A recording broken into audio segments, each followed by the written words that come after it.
শীতকালে দেওয়া বেশ কতগুলো বড়ি বেঁচে গেছিলো, তাই আজকে হঠাৎ মন করলো সেই বড়ি দিয়েই বানাই বেগুন আলু বড়ির ঝোল। এখানে আমি নিয়ে নিয়েছি বেগুন আলু বড়ি, আর তার সাথে সাথে একটা মশলা বানাবো। তার জন্য নিয়েছি তেজপাতা, শুকনো লঙ্কা এবং জিরে। মশলাগুলোকে এক এক করে শুকনো খোলায় ভেজে বেটে নিয়েছি শিলনোড়ায়। এবার একটা কড়াইতে সর্ষের তেল গরম করে তাতে প্রথমেই ভেজে নিয়েছি বড়ি ভেজে নিয়ে তুলে রেখেছি। এরপর দিয়ে দিয়েছি বেগুনটাকে আগে থেকেই লবণ হলুদ মাখিয়ে রেখেছিলাম।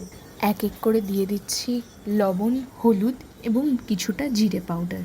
এরপর বেশ কিছুক্ষণ নাড়াচাড়া করার পর আলুটা যখন প্রায় নরম হয়ে আসবে তখন দিয়ে দেবো বড়ি এবং পরিমাণ মতো জল দিয়ে দেবো।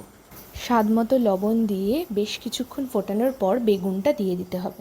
এবার বেটে রাখা মশলা দিয়ে বেশ কিছুক্ষণ নাড়াচাড়া করে ঢাকা দিয়ে ফোটালেই রেডি আমাদের বেগুন আলু বড়ির ঝোল।